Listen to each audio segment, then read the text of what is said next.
So you may click on each week and look at all of the assigned readings and be a little overwhelmed by the amount of reading you have to do. This is a survey literature course, so you're expected to get a breadth of study, and that takes precedence over the depth of study, unfortunately, because the depth of study is always the more interesting study. But you will get a taste of all kinds of different cultures and times and settings for some of the foundational texts in world literature. So my recommendation to you is to start by identifying what you have to read for the week, and you may want to look at the page numbers and break that down into manageable chunks day by day, as long as you are finished and ready to take the essay test on May 26th, or the deadline that I have posted for you each week. So I have posted for you some extra content in each of the folders here. Strangely, you don't actually click on the folder, you click on the title next to the folder. So you'll want to click each of those. Here's the one for Gilgamesh, and start with looking at the study questions. So just whichever format, they're both the same. You can download the PDF or you can download the Word document if that works in your computer. And just take a look at the study questions, because what you need to know for the essay test and for the midterm and final will come from these study questions.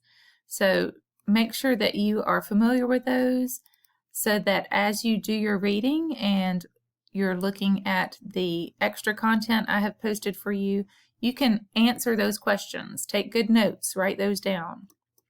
Some of those questions you will be able to answer probably just from watching the videos I have posted for you, or the extra content that I have posted that is written content.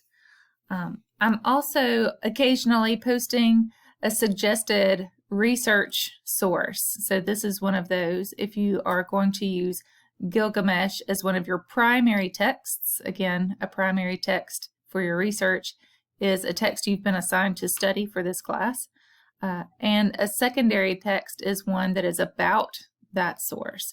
So use any of these that I have posted if you choose to do so. But of course, use AVL and find even better ones. So yeah, the first thing I would do is print those questions. Get a handle on those in each section, or one section at a time.